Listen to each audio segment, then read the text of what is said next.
What up, world? Welcome to an episode of BrandonJaneauShow. As you know, I am BrandonJaneau, and like always on all podcast platforms everywhere, BrandonJaneauShow. Social media platforms, Instagram, Threads, BrandonJaneau, Facebook, The BrandonJaneauShow, and of course, TikTok, BrandonJaneauShow. Go follow me on all those social media platforms. I would appreciate it if you did. Really would have. Really would. Where you really can go? Oh, we really can go. Is the YouTube channel, man. BrandonJaneauShow YouTube channel. Go subscribe, comment, like the shorts, like the vids. Helps in the algorithm if you do. If you want to subscribe, man, I really would appreciate it. Close out this year, man. Let's get into it, man. This episode is Wrestling Life. The year is coming to an end. 2025 is coming to an end, so it's only right that I give out my top 10 list of things that went on in 2025 that I definitely was huge on. Now, let's get it twisted. Don't get this shit twisted. Wrestling in 2025 has not been great. Anybody that said that they're trying to act like, oh man, wrestling, y'all just didn't know. 2025 wrestling has fucking sucked, and I talk about that in this list. Oh man, I got something for that ass. But this is my top 10 wrestling moments, stories, and shockers. Whoo, shit. Stories is a little shaky to say in this goddamn climate of wrestling. But shockers, moments, and stories of 2025. This is a top 10 list. If you don't know, I do my top 10 list. I go from 10 to 1. I explain why each thing is on the list, why I have it positioned, why I have it positioned, and why 2025, particularly for this moment, was very special. So let's get into it, man. Kicking off the list at number 10. Oh, of course, disclaimer. If you do not like this top 10 list, I suggest you make your own fucking list. It's not that hard. It's not that hard. So it's not. So it's not that hard. Okay, now let's do this. Kicking off the list at number 10. It's his.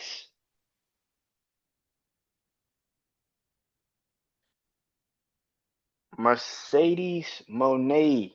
She wins. She has 13 titles, man. She's won 13 belts in 2025. That is, well, she has 13 belts to close out 2025.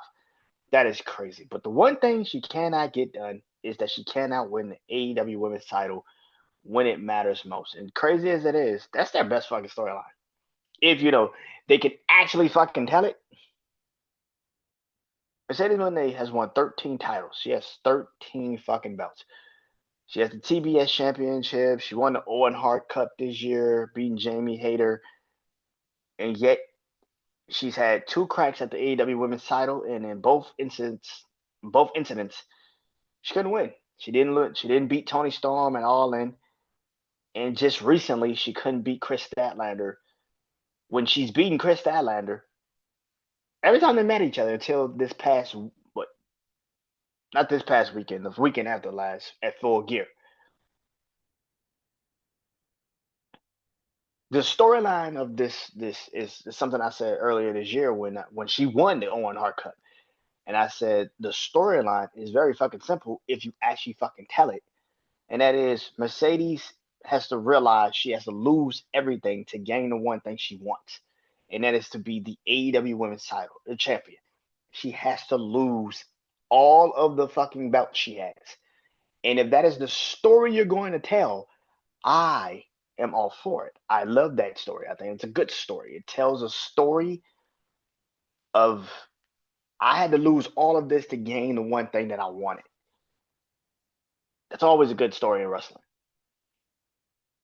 You've collected all of these belts, and this is the one thing about this situation when they did it at All In. She just lost to Toni Storm, and then she just went on about her fucking business, and she just went right back to being fucking dancing in the ring, and I'm ultimate Monet and all this other shit, and it was just like, bro, you just lost, and her two losses have come when she's tried to capture the AEW Women's title. Now I don't know how long that shit is going to take to drop all these fucking belts to get to that title. But in 2026, I predict that Mercedes Moné is going to win the AEW Women's title. That's just going to happen. I don't know when the fuck she's going to get it done. Because again, if the story that you're going to tell is that she's going to drop all of these belts, drop all of these belts, then she's going to win the AEW Women's title, then that needs to start now. She needs to lose her confidence. Losing to Chris Statlander, I get it that you didn't want to do it with Toni Storm. Okay, cool, whatever. Toni Storm is the best woman in the company. Cool, whatever.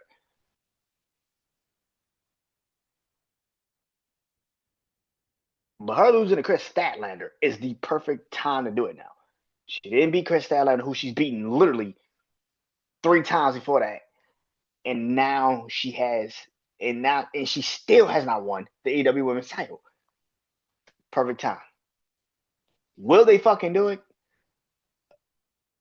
Again, it goes to Mercedes has fucking creative control. Who the fuck knows? And they can sit and y'all can sit there and tell me she doesn't. Kiss my ass. She does.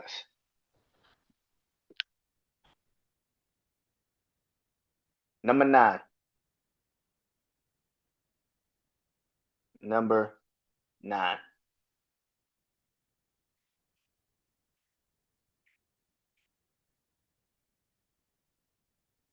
A storm is coming, but it doesn't stop Naomi from winning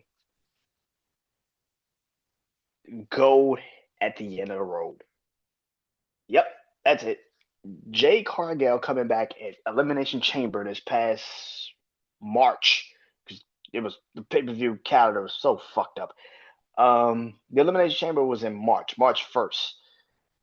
The first match was the Women's Elimination Chamber, and Jade Cargill coming back and beating the shit out of Naomi was crazy to watch. That's probably one of the best moments in all of wrestling this whole year was Jade Cargill coming back and beating the shit out of Naomi. Beat her from pillar to post, which indirectly turned Naomi into a heel, which was some of the best work she ever did in WWE. They had a match at WrestleMania. They had a match at which, by the way, still is the first singles match for 2 women that didn't have a belt on the line, which sounds absolutely fucking crazy. That WrestleMania has been alive for going on 42 fucking years, and that was the first one that didn't have. They had a singles women's match with no belt on the line. That's nuts. That's crazy. Shout out to both of those women for that.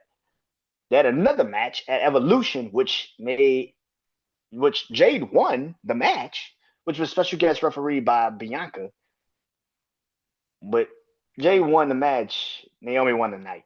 And that is really what it is. And Naomi won the World Heavyweight Championship. And in this time period of this rivalry that started in the Elimination Chamber, it started when Naomi took her out in last year for War Games, and took a spot in the War Games match. But they finally told a story this year. And that was somewhat of the best story they had told for a good stretch of time. I don't know what would have happened if Naomi didn't get pregnant. I don't know what would have happened because that story was very interesting to see, especially now that Jade Cargill is now a heel and she's now a champion. And Bianca still isn't back yet, which I hope she's back in the Royal Rumble. But that story would have been interesting to see. Naomi had her best year of this year, and it sucks. I don't want to say it sucks. Let me change that word because it doesn't suck. She is about to be a mom. Like, that doesn't suck. It sucks for the fans, I guess, if I want to say it like that, because what she could have been, especially as champion, and she was going to drop the belt to Stephanie, I think, at Clash of Paris anyway. But their rivalry would have made Stephanie more intriguing. Not saying Stephanie McCurry is not intriguing at all, because I mean Stephanie McCurry, but if she would have been able to actually wrestle, I think they would have still had a rivalry. I think they would have been and I think it would have just ended at Survivor Series. That's what I think. So, but that was one of the best stories, especially at the beginning of this year, that they fucking told. like Jade coming back, beating the hell out of Naomi from pillar to post in the Elimination Chamber to the point where Naomi couldn't even fucking compete. Bianca just breaking down in fucking tears, just fucking losing her mind. Couldn't believe what the fuck she was watching. Everything about that was fucking good. I mean, and then this actual story of Naomi growing into the heel that she became, the persona, and ending up becoming the WWE Women's World Heavyweight Champion was fucking incredible. So yeah, but that's at number 9. And number 8. Okay, number 8 is number 8. And number 8, Hangman Adam Page stops the Death Riders' terror and becomes AEW Heavyweight Champion. I loved watching Hangman Adam Page and Will Ospreay. I talk about that match when I do my top 25 match, my top 10 matches of 2025. I believed that Will Ospreay should have won going into that match between him and Hangman Page. I know Will Ospreay should have won. Now knowing that Will Ospreay had pretty much I think a broken neck. I think he had a neck situation. I can see why they gave it to Adam Hangman Page. It sucks that he just dropped the fucking belt to Samoa Joe, but I mean, it is what it is. I love the fact that Hangman Page was the one that took the belt from Jon Moxley. I even love the fact that Swerve and Darby, they pretty much had their own little WrestleMania 40 moment, and people can sit there and say, it was better. No, it wasn't. WrestleMania 40 culminated for 4 fucking years of Roman Reigns' terror over fucking WWE. You culminated Death Riders in a year. That's it. Not saying it wasn't epic. Not saying it wasn't great. I'm just saying, comparing the two, it's not even fucking close. But that moment is so legendary. It's a good moment for AEW because it gave AEW again hope that they were going to change the direction of where they were going with the company. Like I said, I'll talk about that in a minute. But that was a great moment this whole fucking year. I loved it. I don't really know what the hell you do with Adam Page moving forward because now that he's lost the belt, what do you do with him now? And that's kind of where the problem kicks in. So yeah, but that's at number 8. Number 7.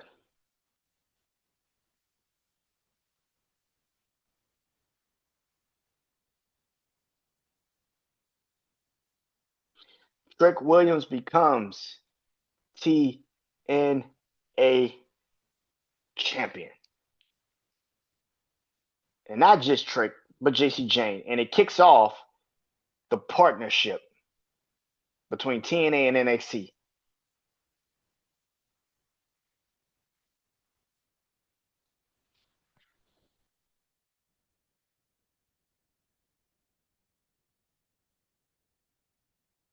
This moment actually coexists perfectly with Trick Williams becoming the guy that he is now. And I think he's doing some of his best fucking work that he's done in WWE. Like, this is it. To the point where now we are asking questions like, why the fuck you ain't moving this dude up to the main roster? I mean, his fiance just got called up. Why are you not moving him up? He has outgrown NXT. We all know he has outgrown NXT. But in this moment, when he beat Joe Hendry, took the TNA title, we didn't know where the fuck this was going. Yeah, he was starting to become a heel. We were starting to see some of the things he was doing, but we didn't know where this was going. And then it fucking happened, and he became one of the best wrestlers of this whole fucking year because of this move. And I said this before the match even started, before the match even happened. I literally said Trick needs to beat Joe Hendry. He needs to be TNA champion. It was a great run for him, and I think every time they tried to take the belt off of him and give it to someone, It just didn't feel right. I love the fact that Mike Santana is the one that took the belt from him. I mean, I don't know what the fuck they're doing with that shit since then. But Trick winning that belt was very impactful for his career because it made him actual fucking superstar. Like he didn't have to play for the crowd. He got to be himself. He got to be Trick Williams. I think certain I've said this numerous times. Certain characters just feel better when they're heels. They just fit better when they're heels. They talk more open. They talk more loosely. Trick is one of them. He feels like a natural heel. I'm not saying he can never be a face, no. But what he can do as a heel, he can't do as a face. And I think that is why his character worked so well as a fucking heel. And him winning that belt was very impactful because it made TNA actually watchable. It made you care about TNA for, like I've said numerous times, he made that shit made you care about TNA for the first time in a long time. If you watch TNA like I did when I was a kid, when AJ Styles and the Motor City Machine Guns and Samoa Joe and Christopher Daniels and all them, that TNA, it's been a minute since you probably physically sat down and watched TNA. But when Trick Williams got that belt, it was like, whoa, TNA is actually really fucking good. You start to watch this shit, you're like, oh my god, what? Who is this? Who is this? So yeah, and it wasn't just him. JC Jane also taking a knockout title, which was very short lived, but that was even a moment. I think the TNA NXT partnership has been pretty much perfect, especially now that TNA is officially getting a TV deal on actual broadcast TV. They're going to be on AMC network. So if you have AMC, which a lot of us do, you're going to get a chance to watch TNA now live every Thursday on AMC. And because of the partnership with WWE, you don't know who the fuck could be popping up on that first episode. That first episode is going to be very much C because I'm pretty sure they're gonna try to pull some fucking big guns like I don't know, AJ Styles, Motor City Machine Guns, who's been in TNA and now in WWE. And because of how they've been saying this is AJ Styles last year, next year in 2026, I can see AJ Styles being somewhat used on that TNA debut. I don't know what he's gonna do, but he's gonna be used. So that's gonna be pretty interesting to see. But Trick Williams becoming a TNA champion, that shit was a moment, man. That shit was a moment, and it absolutely rose that company, rose that company's stock tremendously. Matter, I don't care how much you didn't like how it was being used. That made TNA massive in 2025 because you had something to talk about.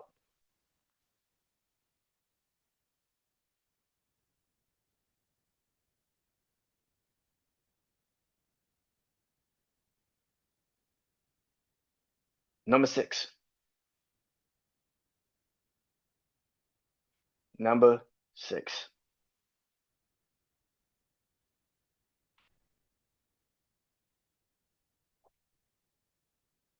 SummerSlam. SummerSlam this year had two nights for the first time ever in SummerSlam existence. Was it great? I mean, great is an understatement. Great is an overstatement. I think it's a little bit of a. I wouldn't say great. I mean, I wouldn't say great. Um, yeah, I wouldn't say great. Um, it is what it is. I mean, that's the best I can tell you. That SummerSlam was what it was for two fucking nights. I mean, for two fucking nights, it was what it was, and I think I gotta say it like that. It was what it was. For two nights, it was what it was. Um, just like everything, they hyped it up to this epic proportion that was gonna be so great, and everybody had to tune in, and it was just like, I guess, dude. Um, Anyway, SummerSlam did end with two incredible cliffhangers. But just like everything in WWE this year, just because it was great ending it, and it was great an idea, it was a great idea to have, the execution fucking sucked afterwards. First night of SummerSlam, going 2 nights, was, of course, Seth Rollins coming back and screwing over CM Punk after he beats Gunther for the World Heavyweight Championship.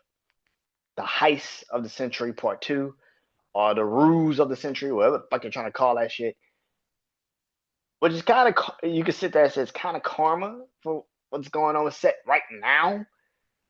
You know, you don't do no shit like that. You don't fake an injury in wrestling terms just for a storyline, and that's kind of how you end up where you're at right now with the situation with Seth Rollins being off of TV. But no matter what, that was a moment. I mean, literally, Seth comes out, fucking crowd pops. He's on crutches. He comes out. Paul Heyman's holding a briefcase. And everybody's like, oh, man, Seth, man, it sucks, man. It's just man. And then he's about to walk to the back. And then he stops. And he fucking drops the crutches. And he's just standing there in all the glory. And you just know, oh, no, the fuck he didn't. Fake the injury, takes the fucking cast off, run down to the ring, screws CM Punk of the fucking title, takes the belt, and it's the Vision holding the belt at the end of the fucking night. SummerSlam 2025, night 1 ends with Seth Rollins fucking over CM Punk. And you're just sitting there like, this motherfucker's good, bro. He's good. Yeah. He's sit out. This motherfucker's good, bro. This motherfucker's good, bro. And then night 2, great. Just like night 1, great main event. Incredible main event night 2. Cody Rhodes, John Cena. They finally have the match that everybody wanted. John Cena turns back face Friday night before SummerSlam. They have that incredible match, an incredible fucking match. And then after the match, John Cena's about to leave. John Cena's about to get out the ring. And then Brock Lesnar's music hits. And you're like, oh, shit. What the fuck is this? Great moment. Because when Brock comes out, you're like, oh shit. This is a rivalry that we did not think could possibly happen because of everything that was going on with Brock, legally with WWE as well. So we didn't think that would happen. And the fact that it was Brock Lesnar that popped the fuck up was nuts. It was a moment. You couldn't believe it. It was like, what the fuck is this? Again, great in hindsight, terrible execution in reality. The match sucked. Brock was only used just for that moment. Yeah, like Brock was only used when it came to John Cena just for that moment. Brock was just in War Games. Did he need to be in War Games? This is why I kept saying, did Brock really need to be in War Games? Not fucking really. I mean, he really didn't do shit in fucking War Games. He was just there to fuck shit up, and that was pretty much it. He wasn't even a part of the finish of the fucking War Games. He was just in a cage. Like, yeah, it is what it is. But yeah, but despite that, those two finishes of those nights, those images of those 2 nights. And by the way, that's the first time only with Triple H actually said, you love night 1, stay tuned for night 2 because something's going to happen. And we actually was like, yeah, nigga, whatever. And then night 2 happened, and it was like, oh, okay, well that's a moment. That is something. That is definitely, we didn't expect that shit to happen. So yeah. Before I go to my top 5, I gotta recap it. So at number 10, Mercedes wins 13 belts, but can't capture the main title in AEW when it comes to the women, and that's the AEW women's title. Number 9, Jade Cargill has a storm brewing for Naomi, but it still doesn't stop Naomi from cashing in Money in the Bank and winning World Championship gold. Number 8, Hangman Adam Page finally puts a stop to the Death Riders and wins and brings the AEW title back into AEW. Number 7, Trick Williams really kicks off the TNA NXT partnership when he takes the TNA World Championship, becomes the TNA World Champion. So does JC Jane become the TNA Knockouts Champion. So was Kalani Jordan for a little bit. But it all started with Trick Williams becoming a TNA World Champion, beating Joe Hendry. Said his name. I hope this motherfucker don't appear. And number 6, and number 6, SummerSlam first 2 nights ends with pretty iconic moments. Seth Rollins cashing in Money in the Bank on CM Punk, taking his moment away, and Brock Lesnar returning back to the WWE after a 2-year hiatus. And number 5.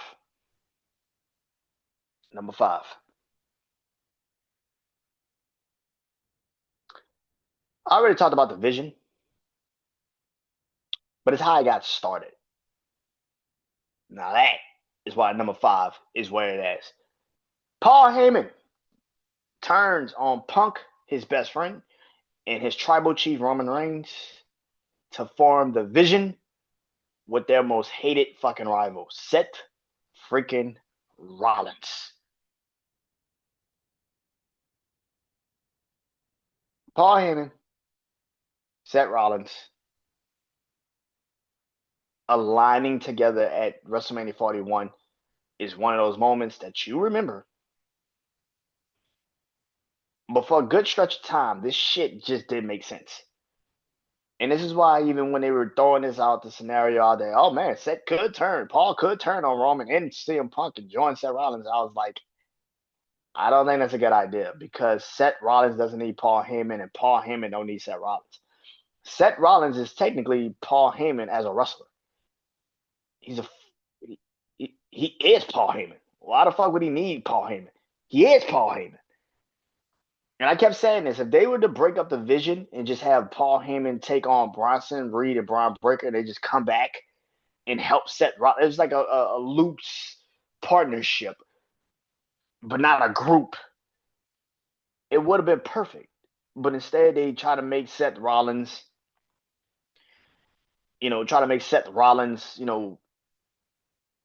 have a group. And he never needed a group. Seth Rollins doesn't need a fucking group, especially a group where you have 2 young guys that can go out there and just take over the company whenever the fuck they feel like it. And Braun Breaker and Bronson Reed.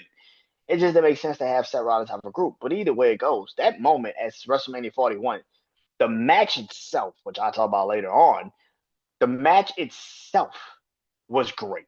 And then the moment at the end of the night of Seth Rollins, Paul Heyman stabbing not just Punk in the back, but Roman in the back to align himself with Seth Rollins was probably, outside of the women's triple threat match at WrestleMania, outside of the women's triple threat match, the opening women's triple threat match at WrestleMania, that might have been the best fucking moment that whole WrestleMania.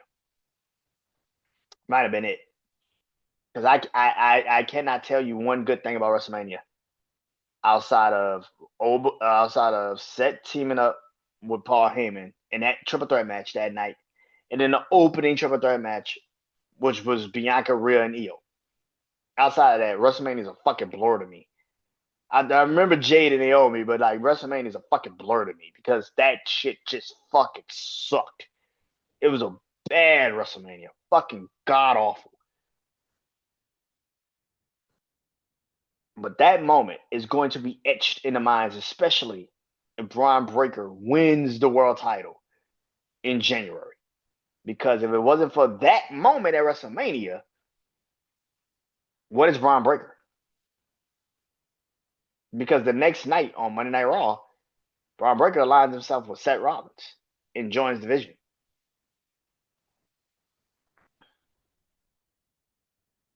And number 4, speaking of WrestleMania, a man that punched his ticket straight to WrestleMania because he won the Royal Rumble, and that is Jey Uso.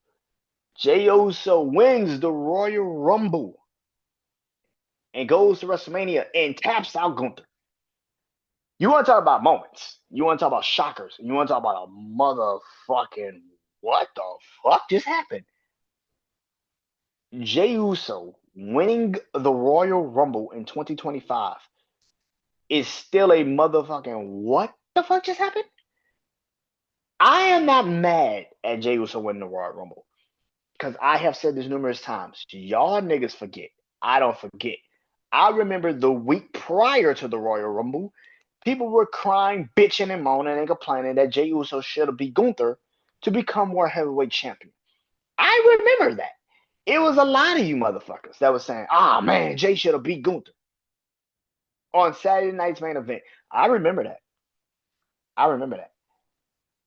Even though y'all got selective fucking memory, I remember it.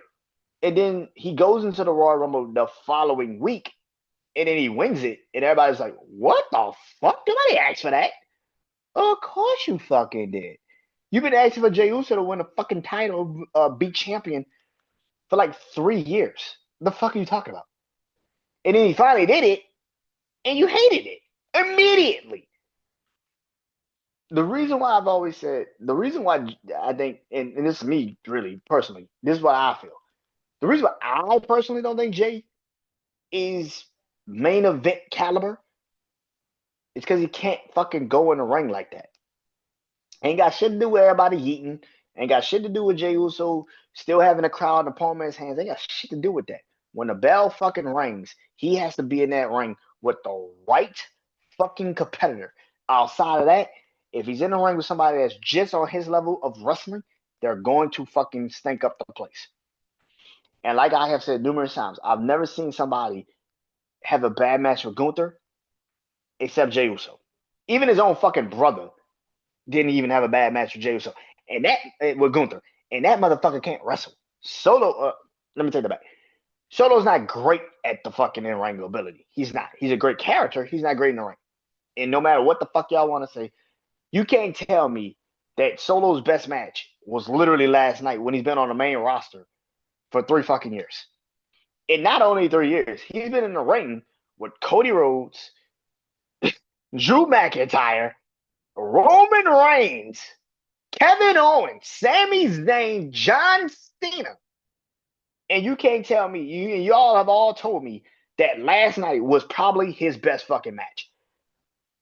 And even if you say, oh, the best match he ever had was against Cody Rhodes in a steel cage, you realize he fought Cody Rhodes 2 times prior to that. And you can't tell me how. So he had instant chemistry. It took him 3 fucking matches to finally give a good match to Cody Rhodes because it was in a fucking confined cage. You can't even tell me that. That is why I said. But Jey won the Royal Rumble this year, and it was great for Jey. But the execution of how he was booked after you won the Royal Rumble will always be WWE's downfall in 2025. He got booked very stupid. And I don't know what they're going to do with this dude moving forward. Are they going to try to tell a story of this position where he's like, I don't think I'm Roman and I don't want to be Roman and whatever, dude. I don't really care. But when Jey won his Royal Rumble, that was a moment. Like, nobody saw that shit coming. Especially all of the talent in that ring at that time when he won. John Cena, CM Punk, Roman Reigns, Seth Rollins, AJ Styles, Drew McIntyre, Damian Priest, Sami Zayn, Brian. Like, you could have picked, you could have fucking threw a fucking dart and it would have hit somebody and you would be like, that makes sense.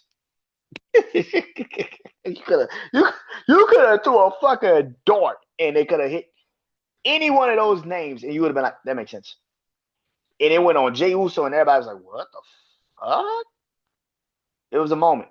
It was shocking. It was everything 2025 and WWE has been about a moment. I'll get to that in a minute. Number three, one of the most shocking moments, one of the most incredible times, impeccable, out of nowhere. Nobody thought this would ever happen. More than the Brock Lesnar shit. No, the absolute thing that has shocked the system, particularly in 2025, is at number three, and that is AJ Lee coming back to wrestling after 10 fucking years. You want to talk about something that nobody thought could happen? Yeah, this moment. This was a moment, man. We as fans for years have been saying that they wanted AJ Lee back in WWE. In wrestling, at least, just in wrestling, at least. Didn't matter if it was in AEW, didn't matter if it was in WWE. We just wanted her back. The fact that this moment happened,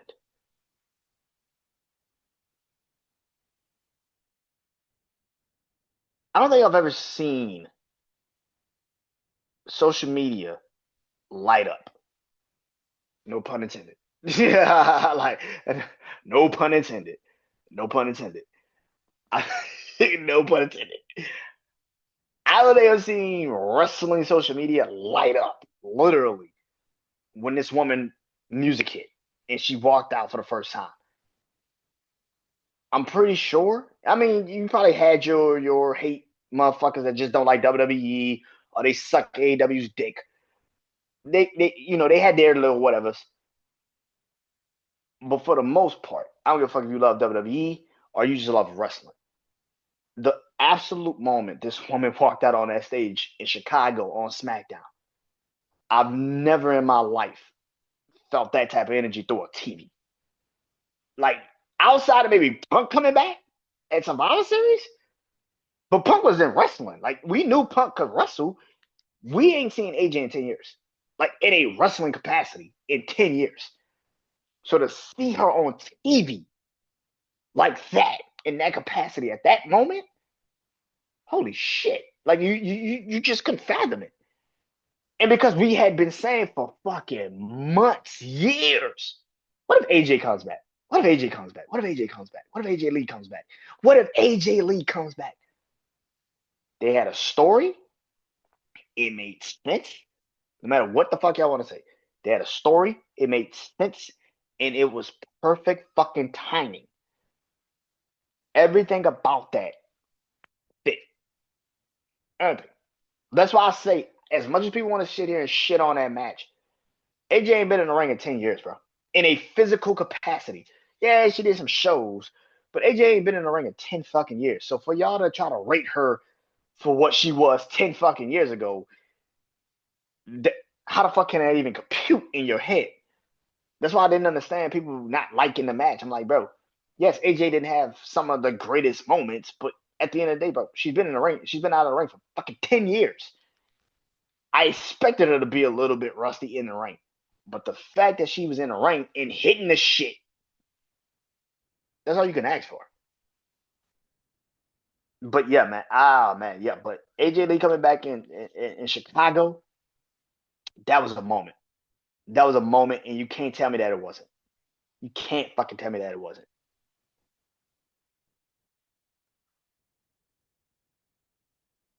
And number two, and number and number two, if AJ returning was a moment and it was shocking and it was just I can't believe this just happened. Number two was number two is the perfect example of what WWE 2025 could have been, and then the execution of what the fuck it actually became can all be related back to this moment. I literally mean every fucking thing about WWE in 2025 can literally be related back to this moment. And number two, it is John Cena turning heel for the first time in almost 20 fucking years. This is the best culmination of what WWE has been in 2025. You can all go back to this fucking moment. A fucking idea that makes logical sense at the moment, just absolutely brain dead fucking booking. And I will never let y'all shit on Triple H like you should be shitting on a Rock, because his punk ass created this storyline and then his bitch ass jumped out of it. The Rock will always be tagged to this fucking storyline. I don't give a fuck how you feel about Triple H. If it wasn't for the bald headed bitch ass made Rock, his ass would have never been in the storyline. John Cena turning heel would be probably still an epic fucking moment, because we didn't see it coming. We had talked about it, but we didn't see that coming. The Rock jumping in this bitch, creating a soul storyline. I want your soul, Cody. And you're just like, okay, that's very fucking weird to say, but let's see where this goes. You do Elimination Chamber, and then this motherfucker just jumps out the storyline. I text Cody and John Cena and said, I didn't want to be a part of it. It's about y'all. You know, that would work if you didn't create the fucking storyline. You literally said you was on a plane going to New Orleans, writing a story, and then you go to Triple H and give him the fucking story, and now he's got to fucking figure it out. You wanted Cody to be the heel, and Triple H is like, that's fucking stupid. That's not going to happen. Pick somebody else. How about John Cena? And you were like, yeah, I guess that'll work. I will never let y'all sit up here and try to tell me, oh, but Triple H just didn't book it right. Triple H didn't have the motherfucking main ingredient to make that fucking story work. That was the fucking Rock. You know why? Because Triple H didn't create the fucking story. I will never let y'all try to sit up here and exonerate The Rock for creating that fucking story. Never. I will never let y'all sit up here and exonerate that bitch made motherfucker for creating that story and then dipping the fuck out because he didn't get what he wanted again. Fuck The Rock. Despite that, this was still a moment. Despite that, this was still a moment. John Cena turning heel. I mean, the absolute positive, like the absolute. I've never seen fans be quiet. It just, what the fuck just happened? John Cena turning heel. In the way they beat down Cody. Holy shit, that was a beatdown. It was crazy. Again, but you can all go back to this exact moment in WWE booking because it made sense. It was perfectly executed. It's just the follow up was fucking terrible. The actual follow up to the situation was god awful. And that is where the problem kicks in for Triple H in 2025. The booking in WWE can all relate back to this story. It can all relate back to this story.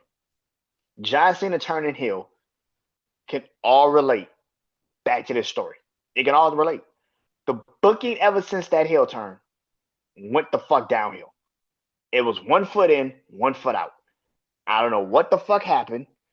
I truly believe Triple H, not Nick Khan, Ariel Emanuel, who is the owner of TKO, who owns WWE, him calling The Rock to try to get more tickets for Toronto, I think made Triple H very questionable towards these fucking dudes. He started being very cautious on how he's booking the shows. And it's still that way to this day. He's very fucking cautious.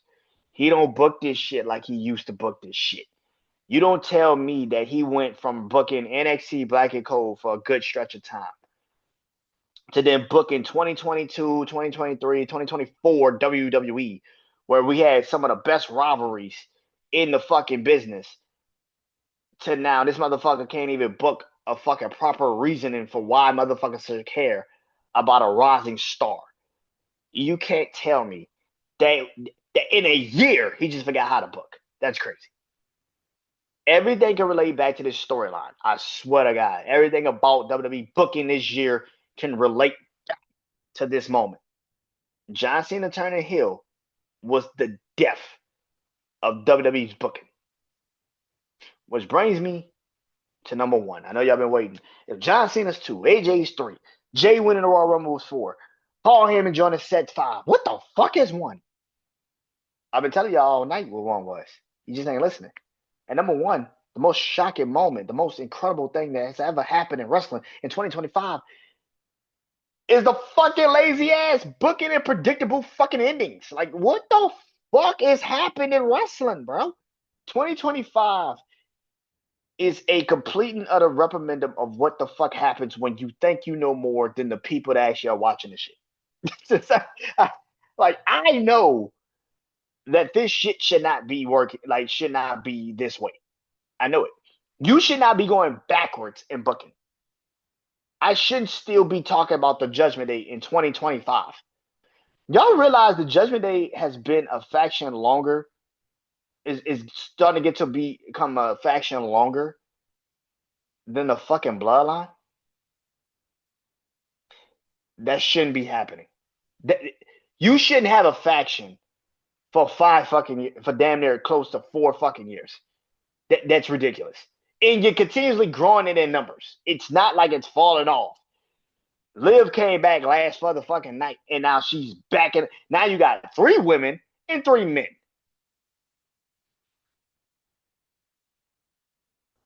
What?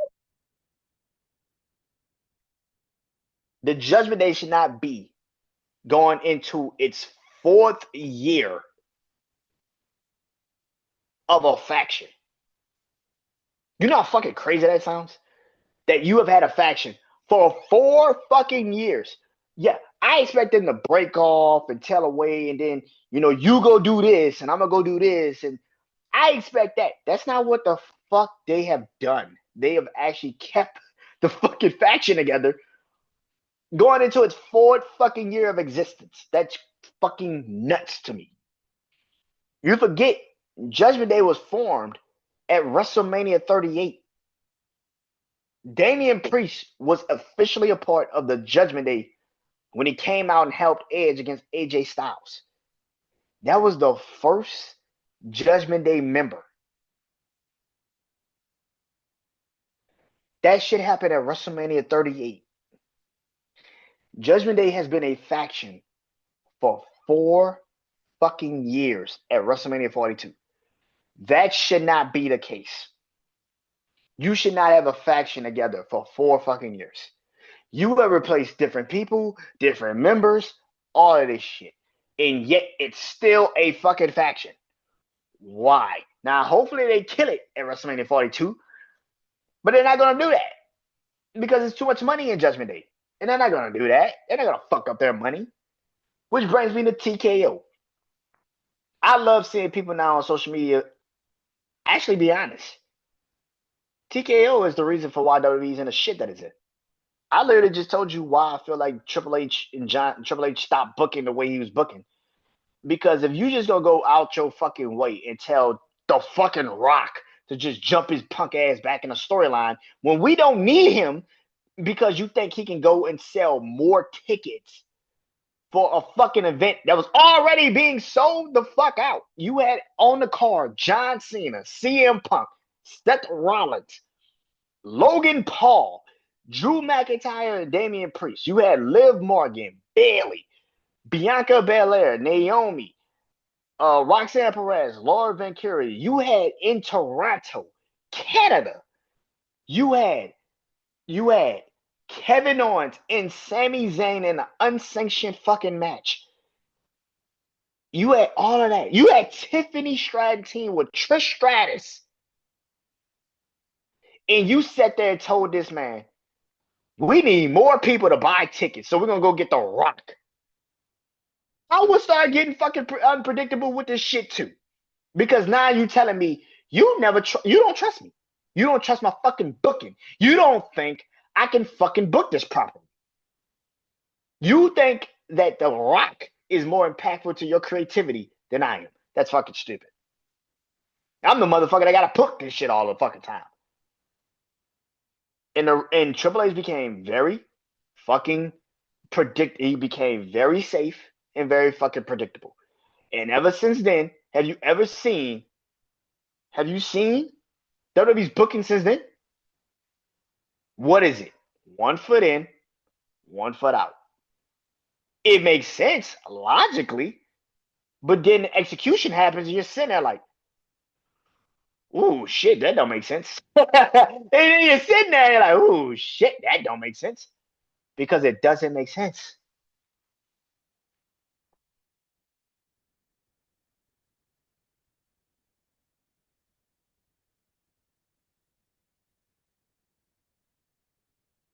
Wrestling booking in 2025 has gotten lazy and fucking predictable. Oh, AEW, don't think y'all motherfuckers just out of the equation. Oh, no, no, no, no. Explain to me how MJF got a vote of confidence to join the Hurt Syndicate, and then they voted him out like a couple weeks after voting him in. By the way, this nigga won the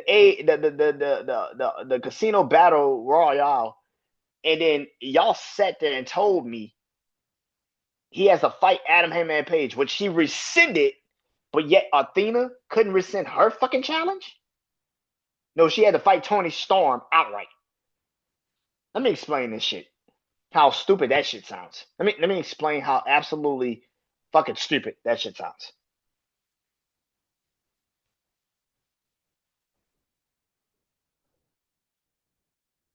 That is dumb. You take the belt from the Death Riders. You take the belt from the Death Riders. Great. Awesome. But they're still a fucking faction. Why? Why? Why does everybody have to join the Death Riders or the fucking Dying Callis family? Why? Why? If I got a problem with that in fucking WWE with Judgment Day, I got that same fucking problem with that shit in fucking AEW with Don Callis and the fucking Death Riders. Wrestling in 2025 has gotten lazy and fucking predictable. And they have completely and utterly told us as wrestling fans they don't give a fuck about us. AEW still making you pay $40 for a fucking pay-per-view, even though it's on HBO Max. But yet, let y'all tell it. Oh, I can't do WWE no more because they making me pay $30 for a pay-per-view. Really, nigga? You paying 40 for HBO Max and AEW pay-per-views. Are you fucking kidding me? That's a $10 increase. What the fuck is you talking about? Oh, WWE, they got sponsors in the ring. Nigga, did you just watch Phil Gear?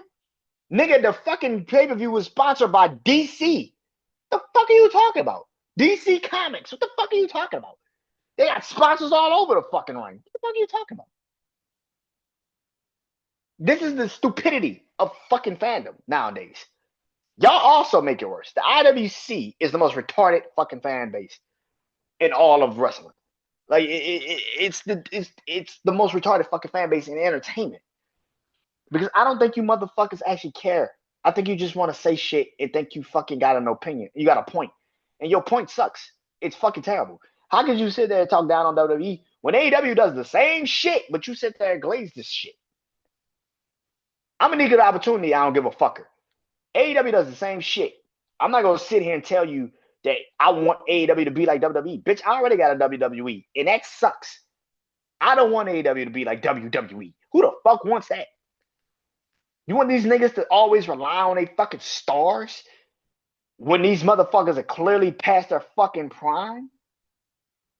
But you only gonna do it because they got a name. Out of here. Fuck out of here. Fuck out of here.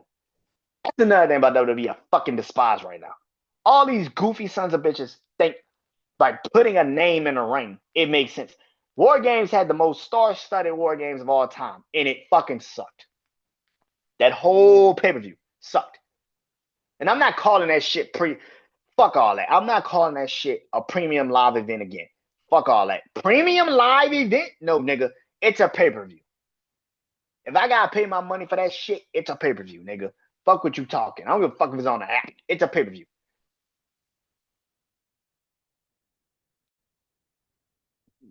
Ain't shit premium about this. Wrestling in 2025 has absolutely, positively sucked. Everything about it. From TNA, TNA just did the most stupidest fucking thing. So the plan was to give the belt to Mike Santana. He finally has the moment. He beats Trick Williams. He takes the belt from Trick Williams. Same thing I had with AEW. Like you have Adam Hangman Page finally beat John Moxley, get the belt, and then you have him drop it. At least they waited a couple of months. These motherfuckers had Mike Santana drop the belt 32 days after he won it.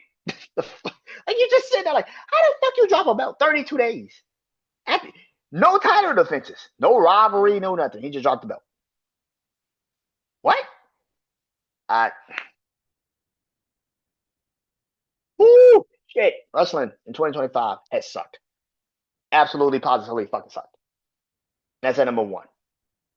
Fuck it over here. Let me recap this list. At number one, wrestling, lazy and predictable booking. Number two, John Cena heel turn. Number three, AJ Lee returns after 10 years. Number four, Jey Uso wins the Royal Rumble. Number five, Paul Heyman joins Seth Rollins to form the Vision. Number six, Seth Rollins and Brock Lesnar make history Seth Rollins pulls off the second Money in the Bank heist of the decade. And Brock Lesnar returns to WWE after 2 years of exile. Number seven, Trick Williams becomes the TNA World Champion. Number eight, Hangman Adam Page takes the AEW World Championship away from the Death Riders. Finally, God Almighty. Number nine, Jade Cargill assaults Naomi. She assaulted Naomi. Let's get that out the way. She assaulted the shit out of Naomi. Thank God it was wrestling because that shit was bad. Assaults Naomi. Doesn't stop Naomi from getting the gold. Proceed with caution indeed. Proceed with caution indeed. And then number 10, Mercedes Moné. Lucky 13, except when it comes to the main title in AEW. And that is the AEW Women's Championship. That is all. Next time I do a Wrestling Life, it'll be my top 10 wrestlers of 2025. Who makes that list? Only I know, and y'all will find out. Till next time, I'm Brandon Janeau. This is Wrestling Life. Peace.